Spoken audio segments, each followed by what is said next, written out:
everyone, welcome back to the channel. In this video, we'll discuss part 3 of chapter number 6, The Age of the Guptas.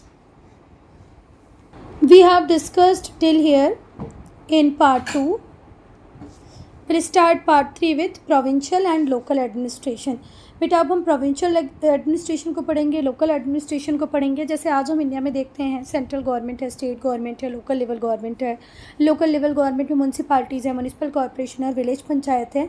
कुछ ऐसा ही system Gupta rulers के time में भी था, बस नाम का डिफरेंस आपको देखने को मिलेगा. All in all system same ही है. जो गुप्ता रूलर्स थे उन्होंने इवॉल्व किया था पहला बहुत ही ज़्यादा सिस्टमैटिक प्रोविंशियल एडमिनिस्ट्रेशन और लोकल एडमिनिस्ट्रेटिव सिस्टम. ठीक है, मतलब जब गुप्ता रूलर्स रूल कर रहे थे तो इन्होंने एक प्रॉपर सिस्टम को डेवलप किया था कि भाई प्रोविंशियल एडमिनिस्ट्रेशन कैसे होगा, लोकल एडमिनिस्ट्रेशन कैसे होगा. जो प्राइमरली किस बात के लिए इन्होंने डेवलप किया था, जो प्राइमरली किस बात से कंसर्न रखता था कि भाई law and order proper maintain रहे और रेवेन्यूज़ का कलेक्शन प्रॉपर होता रहे, हमें टैक्स कलेक्शन करने में कोई प्रॉब्लम ना आए, हर एरिया में लॉ एंड ऑर्डर मेंटेन रहे. इसीलिए इन्होंने प्रॉपर प्रोविंशियल और लोकल एडमिनिस्ट्रेटिव सिस्टम को डेवलप किया था. अब अगर हम प्रोविंशियल एडमिनिस्ट्रेशन की बात करें तो बेटा देखो, पूरा के पूरा गुप्ता एम्पायर पहले यूनिट, फिर उस गुप्ता एम्पायर को हम डिवाइड कर देंगे किसमें, भुक्तीज़ में. The core of the empire का जो कोर था उसे डायरेक्टली कौन कंट्रोल करते थे, गुप्तास. और फिर इस पूरे के पूरे एम्पायर को डिवाइड कर दिया जाता था किसमें, भुक्तीज में. The core of the empire directly controlled by the Guptas was divided into bhuktis. वो कोर जिसको गुप्ता रूलर्स खुद कंट्रोल करते थे उसे काय में डिवाइड कर दिया गया था, भुक्तीज में. और ये जो भुक्तीज थे इनके जो इंचार्ज होते थे वो कौन होते थे, उपरिक और ए लगा है तो उपरिका पढ़ लो, वैसे वो उपरिक है. उपरिक इनके इंचार्ज हुआ करते थे. उपरिक को आप ऐसे समझ सकते हो जैसे आज के गवर्नर. ठीक है, तो ये जो गवर्नर होते थे, उपरिक होते थे, इन्हें कौन अपॉइंट करते थे, king. The core of empire directly controlled by the Guptas was divided into bhuktis. Bhuktis क्या हो गया, स्टेट. और भुक्तीज का इंचार्ज कौन होता था, उपरिक या उपरिका. ये किसकी तरह होता था, गवर्नर की तरह होता था. इस गवर्नर को अपॉइंट कौन करते थे, राजा. फिर बेटा जैसे आज हमारे स्टेट्स डिस्ट्रिक्ट में डिवाइडेड हैं, उस टाइम जो भुक्तीज हुआ करते थे ये विषय में डिवाइड होते थे. किसमें, विषय में. और हर विषय का जो इंचार्ज होता था उसे विषयपति कहते थे. क्लियर है. और देखो अभी हमने स्टेट, भुक्तीज किसको बोलते हैं, स्टेट को. स्टेट किस में डिवाइड हुए, डिस्ट्रिक्ट में. फिर डिस्ट्रिक्ट काय में डिवाइड होते थे, विलेजेस में, टाउन्स में, सिटीज़ में. आज ऐसे ही सिस्टम चलता है ना. तो पहले भी ये जो विषय होते थे, विषय, इन विषय को फिर वापस से डिवाइड किया जाता था स्मॉलर यूनिट्स में. तो जो भुक्तीज हैं वो काय में डिवाइड हुई, विषय में. और हर विषय को किसके अंडर रखा गया, किसको इंचार्ज बनाया गया विषय का, विषयपति को. जो विषय होते थे वो वापस से स्मॉलर यूनिट्स में डिवाइड होते थे. पर ये जो पैटर्न आप बात कर रहे हैं कि पहले भुक्तीज होगा, फिर विषय होगा, फिर स्मॉलर यूनिट्स होगी. अब बेटा हम उन टेरिटरीज़ की बात कर लेते हैं जहाँ पर डायरेक्ट गवर्नेंस गुप्ता किंग की नहीं होती थी. ठीक है, अब आपको ये सिस्टम तो समझ में आ गया होगा कि भाई वो एरियाज़ जिससे डायरेक्टली गवर्न कर रहे हैं गुप्ता किंग्स, वहाँ पर एडमिनिस्ट्रेटिव सिस्टम अलग है. और एल्सवेयर ये सिस्टम थोड़ा सा डिफरेंट देखने को मिलेगा. वहाँ पर डिफरेंट फिजिकल और एडमिनिस्ट्रेटिव यूनिट्स देखने को मिलेंगी. बेटा ये जो वर्ड फिजिकल है ये स्टैंड्स फॉर टैक्स, है ना. टैक्स का जो सिस्टम होता है उसकी बात करते हैं जब हम फिजिकल की बात करें. एडमिनिस्ट्रेटिव यूनिट्स मतलब प्रशासन की व्यवस्था, प्रशासनिक व्यवस्था. तो डिफरेंट फिजिकल और एडमिनिस्ट्रेटिव यूनिट देखने को मिलती है उन टेरिटरीज़ में जिन्हें डायरेक्टली गवर्न गुप्ता किंग नहीं कर रहे हैं, जैसे देश, मंडल, भोग. और ये कहाँ देखने को मिलेंगी, सेंट्रल इंडिया में, वेस्टर्न इंडिया में. तो दोनों चीज़ें क्लियर हैं. वो एरिया जहाँ डायरेक्टली गवर्न कर रहे हैं गुप्ता किंग्स वहाँ सिस्टम अलग है, और वहाँ सिस्टम अलग है जहाँ गुप्ता किंग डायरेक्टली गवर्न नहीं करते. वहाँ हमें देश, मंडल, भोग जैसी यूनिट्स देखने को मिलती हैं. और ये कहाँ कहाँ होगी, सेंट्रल और वेस्टर्न इंडिया में. अब अगर हम विलेज एडमिनिस्ट्रेशन की बात करें कि भाई बिल्कुल कंट्री साइड में मैनेजमेंट कैसा होता था, गांव में किस तरीके से मैनेज किया जाता था. तो गांव में मुखिया होता है ना. ये आज भी हमें सुनने को मिलता है कि भाई वो गांव के मुखिया हैं। तो पहले भी ऐसे ही था बेटा, जो विलेज एडमिनिस्ट्रेशन था उसे मैनेज करते थे कौन? Village admin. गुप्ता इंस्क्रिप्शन को जब हम पढ़ते हैं तो हम देखते हैं कि बहुत सारे लोकल एलिमेंट्स भी थे जो गुप्ता एडमिनिस्ट्रेशन में पार्ट लेते थे। ठीक है, तो जो गुप्ता इंस्क्रिप्शंस हैं वो हमें बताती हैं कि विलेज हेडमैन तो हुआ ही करता था, साथ ही साथ में जो लीडिंग स्मॉल एलिमेंट्स होते थे उनका भी रोल हुआ करता था एडमिनिस्ट्रेशन में। तो बेटा जब हम गांव की बात कर रहे हैं, एक विलेज की बात कर रहे हैं, तो यहाँ पर जो एडमिनिस्ट्रेशन है उसमें हम देख रहे हैं कि लोकल एडमिनिस्ट्रेशन में जो लोकल पीपल हैं वहाँ के, जो लीडिंग लोकल एलिमेंट्स हैं, उनका भी पार्टिसिपेशन हमें देखने को मिलता है। स्मॉल टाउन्स में भी ऐसा ही था, जिन्हें हम क्या कहते थे? विथीस। वैसे तो विलेज का एडमिनिस्ट्रेशन किसके पास होता था? विलेज एडमिन के पास होता था, पर विलेज एडमिन के अलावा भी हमने देखा है कि लीडिंग लोकल एलिमेंट भी पार्टिसिपेट करते थे एडमिनिस्ट्रेशन में। स्मॉल टाउन्स में भी ऐसा ही था, जिन्हें क्या कहा जाता था? विथीस। ठीक है, विलेज और स्मॉल टाउन्स में जो लीडिंग लोकल एलिमेंट्स पार्ट लेते थे उन्हें क्या कहा जाता था? विथीस। कोई भी लैंड ट्रांजैक्शन इनकी कंसेंट के बिना पूरा नहीं होता था। समझ में आ रहे हैं? तो ये विथीस की क्या इम्पोर्टेंस थी कि भाई कोई भी दूसरे मेजर डिसीजंस भी बिना इन्हें कंसेंट करके नहीं लिए जाते थे, इवन लैंड ट्रांजैक्शन भी नहीं होते थे इनके कंसेंट के बिना। और दूसरे इम्पॉर्टेंट अफेयर्स के लिए भी अगर कोई इम्पॉर्टेंट डिसीजन लेना होता था तो इनके बिना नहीं लिया जाता था। Thus while villages in Mauryan times were managed from above, हमने देखा था कि जो मौर्यन जब रूल कर रहे थे, वही मौर्यन डायनेस्टी जिसके फाउंडर चंद्रगुप्त मौर्य थे, तो उस टाइम में हमने देखा कि विलेजेस को भी ऊपर सेंट्रल एडमिनिस्ट्रेशन मैनेज किया करता था। पर गुप्ता के टाइम पे ऐसा नहीं था, इन्हें ग्रास रूट लेवल पे अपने आप को मैनेज करने की पूरी अथॉरिटी हुआ करती थी। तो गुप्ता टाइम में और मौर्यन टाइम में हम एक डिफरेंस देखते हैं कि मौर्यन टाइम में विलेजेस को भी एडमिनिस्टर करने के लिए सेंट्रल गवर्नमेंट ऊपर से ऑर्डर देती थी, है ना। पर जब गुप्ता रूलर्स आए तो उन्होंने ग्रास रूट लेवल तक डिसीजन मेकिंग पावर की अथॉरिटी दी लोगों को कि भाई आप अपने लिए खुद डिसीजन ले सकते हो। अब हम टाउन एडमिनिस्ट्रेशन की बात करेंगे बेटा। तो बहुत सारे टाउन्स थे, जनपद, जो इशू करते थे अपनी सील्स को, अपने कॉइन्स को, मतलब इनको ये भी अथॉरिटी थी टाउन्स को कि अपनी सील, अपने कॉइन्स खुद इशू कर सकते हैं। और इन्हें एडमिनिस्टर करने के लिए कमेटी बनाई गई थी जिसमें 5 लोग हुआ करते थे। कुछ जो टाउन्स थे उन्हें एडमिनिस्टर करने के लिए डिफरेंट काइंड के परिषद भी बनाए गए थे।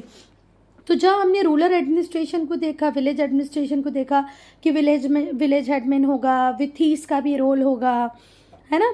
पर टाउन एडमिनिस्ट्रेशन की बात करें तो यहाँ सिस्टम ही डिफरेंट है। जो जनपद हुआ करती थी उनके पास राइट थे कि वो अपनी सील इशू कर सकती थी, अपने कॉइन इशू कर सकते थे। बहुत सारे टाउन, बहुत सारे जनपद, सारे जनपद को नहीं था पर बहुत सारी जनपद ऐसी थी जो अपनी सील्स, अपने कॉइन्स इशू करती थी। और इनको एडमिनिस्टर करने के लिए कमेटी होती थी जिसमें 5 लोग होते थे।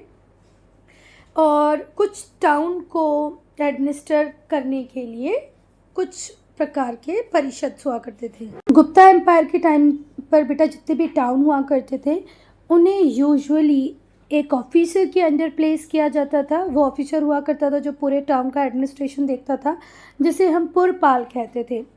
ठीक है, क्या कहते थे? पुरपाल। पूरा पाला भी पढ़ सकते हो पर वो पुरपाल है। जो लीडिंग लोकल मैन हुआ करते थे वो भी इनके साथ एसोसिएट होते थे एडमिनिस्ट्रेशन में। देखो मतलब हम बोल सकते हैं कि प्योर फॉर्म ऑफ डेमोक्रेसी तो नहीं था पर लोगों के हिसाब से सरकारें चलती थी। अब जैसे ये जो पुरपाल हुआ करता था इसके साथ में लीडिंग लोकल मैन भी हुआ करते थे जो एडमिनिस्ट्रेशन में रोल प्ले करते थे। ऐसे लोग जो बिलोंग करते थे किससे? अब गिल्ड्स क्या हुआ करती थी बेटा? गिल्ड्स को आप ऐसे बोल सकते हो कि ग्रुप्स हैं। किसका ग्रुप्स हैं? बहुत सारे आर्टिशंस का, ट्रेडर्स का। जैसे कोई सुनार लोग हैं जो ज्वेलरी बनाते हैं, उन लोगों ने एक गिल्ड बना ली। जो फ्लावर सेल करने वाले लोग हैं उन लोगों ने एक गिल्ड बना लिया, तो ये ग्रुप ऑफ सेलर्स हुआ करते थे। तो जो आर्टिशन की गिल्ड्स हुआ करती थी, ट्रेडर्स की जो गिल्ड्स हुआ करती थी, से ये लोग बिलोंग किया करते थे। ठीक है, फिर से ध्यान से सुनो। जो लीडिंग लोकल मैन हुआ करते थे वो भी एसोसिएट रखते थे अपने आप को एडमिनिस्ट्रेशन के काम से, मतलब इनका भी कहीं ना कहीं रोल था। ऐसे जो लोग होते थे जिनको हम लीडिंग लोकल मैन कह रहे हैं, वो या तो गिल्ड पर्सन हुआ करते थे, मतलब गिल्ड से बिलोंग करते थे। गिल्ड क्या है? ग्रुप है, एक ही टाइप के सेलर अपना एक ग्रुप बना लेते थे, इसे गिल्ड कहा जाता था। Guild of artisan, traders. और ये जो गिल्ड्स थी ये गुप्ता एज के टाइम पे बहुत फ्लरिश की। वैशाली जो कि बिहार में है, ये एक इम्पॉर्टेंट टाउन हुआ करता था जहाँ पर सेपरेट गिल्ड हुआ करती थी आर्टिशियंस की, जिसे कहा जाता था कुलिका, और मर्चेंट्स की अलग हुआ करती थी जिसे कहा जाता था श्रेष्ठी। तो श्रेष्ठी किसकी हुआ करती थी? मर्चेंट्स की। कुलिका किसकी हुआ करती थी? आर्टिशियंस की। वैशाली जो बिहार में है, ये एक इम्पॉर्टेंट टाउन हुआ करता था जहाँ पर सेपरेट गिल्ड हुआ करती थी, कुलिका और श्रेष्ठी। कुलिका किससे बिलोंग करती थी? आर्टिशियंस से, और श्रेष्ठी मर्चेंट से। बेटा अब हम पढ़ेंगे feudal nature of polity. Polity बोले तो राजनीति, राजव्यवस्था। इसका नेचर कैसा हुआ करता था? फ्यूडल। फ्यूडल बोले तो सामंती। बेटा जब गुप्ता रूलर्स रूल करने आए तो हमने देखा कि सिस्टम में बहुत सारे चेंजेस ये लेके आए। जो सिस्टम था एडमिनिस्ट्रेशन का, एडमिनिस्ट्रेटिव जो यूनिट्स थी उनमें बहुत सारे चेंजेस हमने देखे गुप्ता रूलर्स के टाइम पे। जब मौर्यंस रूल कर रहे थे तो मौर्यन के स्टेट को हम क्रेडिट देते हैं किस बात का? कि यहाँ पर सेंट्रलाइज्ड कंट्रोल हुआ करता था और उसमें विस्तृत क्षमताएं थी। ठीक है, जो मौर्यंस रूल कर रहे थे तो उनके पास कॉम्प्रहेंसिव कॉम्पिटेंसी थी, विस्तृत क्षमताएं थी, कॉम्प्रहेंसिव कॉम्पिटेंस था। ठीक है, जो किस पे बेस था? सेंट्रलाइज्ड कंट्रोल पे, कॉम्प्रहेंसिव कॉम्पिटेंस। ठीक है, विस्तृत क्षमताएं जो किस पे बेस कर रही थी? सेंट्रलाइज्ड कंट्रोल पे। और बेटा जब ये अपने कोर एरिया पे रूल करते थे ना, जिसे हम कहेंगे मिडिल गंगा प्लेन्स, तो वहाँ पर ये पूरी तरीके से सेंट्रलाइज्ड कंट्रोल ही रखते थे। यहाँ से कंट्रोल होगा और ऑर्डर्स सारी सबऑर्डिनेट अथॉरिटीज़ को मिल जाएंगे, और सबऑर्डिनेट अथॉरिटी जो भी काम करेगी वो इनकी परमिशन से करेगी, इनके ऑर्डर के अकॉर्डिंग करेगी। ये सिस्टम किसके टाइम पे चलता था? मौर्यंस के टाइम पे चलता था। पर जब गुप्ता रूलर रूल करने आए ने सिस्टम में बहुत सारे चेंजेस लेके आए। ठीक है, गुप्ता पीरियड के टाइम में हमने प्रोसेस देखा किसका? Devolution of state authority. Devolution को हम डिसेंट्रलाइजेशन भी कह सकते हैं, विकेंद्रीकरण भी कह सकते हैं, या ट्रांसफ़र ऑफ अथॉरिटी भी कह सकते हैं। तो यहाँ देखा कि स्टेट अथॉरिटी का डिवोल्यूशन हुआ। पहले जो काम हुआ करते थे टैक्स कलेक्ट करने का, माइन का रेगुलेशन, एग्रीकल्चर एक्सेट्रा, इसके अलावा अगर हम लॉ एंड ऑर्डर के मेंटेनेंस की बात करें, डिफेंस की बात करें, तो ये कौन किया करते थे? स्टेट ऑफिशियल्स किया करते थे। पर बाद में जब गुप्ता रूलर्स रूल करने आए तो बेटा इन्होंने जो टैक्स कलेक्शन का काम था, माइन को रेगुलेट करने का काम था, एग्रीकल्चर का जो काम था वो किसको दे दिया? प्रीस्टली क्लास को। और जो लॉ एंड ऑर्डर को मेंटेन करने वाला काम था, डिफेंस का काम था, किसको दे दिया? वॉरियर क्लास को। वॉरियर क्लास बोले तो क्षत्रिय, जिनका काम ही था लड़ना, तो लॉ एंड ऑर्डर डिफेंस क्षत्रियों को दे दिया, और बाकी टैक्स कलेक्शन, माइंस का रेगुलेशन, ये सब किसको दे दिया? प्रीस्टली क्लास को दे दिया। और बेटा जो बच्चे होते थे, स्टूडेंट्स जो होते थे, जिन्हें क्या कहा जाता था? शिष्य। द डिसिप्लाइज। स्टूडेंट्स को क्या कहा जाता था? शिष्य। और उन्हें क्या क्या लर्न करना पड़ता था बेटा? तो उन्हें लर्न करना पड़ता था 14 सेक्शंस ऑफ साइंस। साइंस के 14 सेक्शंस को लर्न करना पड़ता था, जिसे हम कहते हैं चतुर्दश विद्या। चतुर्दश मतलब होता है 14, 14। चतुर्दश विद्या को इन लोगों को पढ़ना पड़ता था, जिसमें आते थे 4 वेद, 6 वेदांग, पुराण, मीमांसा, न्याय, धर्म, और इसके अलावा व्याकरण भी पढ़ना पड़ता था, जो किसने दी थी? पाणिनि की व्याकरण को भी पढ़ना पड़ता था। अष्टाध्यायी ऑफ पाणिनि की व्याकरण को इनको पढ़ना पड़ता था। एंड क्या पढ़ना पड़ता था? सत सहस्त्र संहिता को भी इनको पढ़ना पड़ता था, और द महाभारत। तो 14 सेक्शन ऑफ साइंस पढ़ने हैं, जिसमें आते हैं 4 वेद, 6 वेदांग, पुराण, मीमांसा, न्याय, धर्म, इसके अलावा आपको व्याकरण पढ़नी है किसकी, पाणिनि की, और सतसहस्त्र संहिता को पढ़ना है, महाभारत को पढ़ना है। जब गुप्ता रूलर्स रूल कर रहे थे तो जो जैन और बुद्धिस्ट सिस्टम था एजुकेशन का, उसने भी एक डिफरेंट डायमेंशन लिए रखा था। जो बुद्धिस्ट मोनास्ट्रीज़ थी वो बच्चों को 10 साल के लिए एडमिट करती थी। लर्निंग ओरल मेथड से ही हुआ करती थी, बाद में ये फिर राइटिंग पे भी शिफ्ट की गई। जो मोनास्ट्रीज़ हुआ करती थी उनमें बड़ी बड़ी लाइब्रेरीज़ हुआ करती थी, बहुत सारी जो इम्पोर्टेंट मैन्यूस्क्रिप्ट थी उन्हें कॉपी करके वहाँ पर लाइब्रेरीज़ में स्टोर करके रखा जाता था।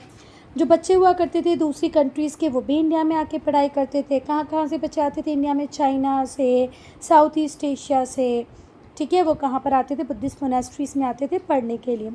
जो मोनास्ट्रीज़ होती थी नॉर्मली उन्हें मेंटेन किया जाता था ग्रांट से। वो ग्रांट्स जो राजा उन्हें देते थे, रिच मर्चेंट देते थे।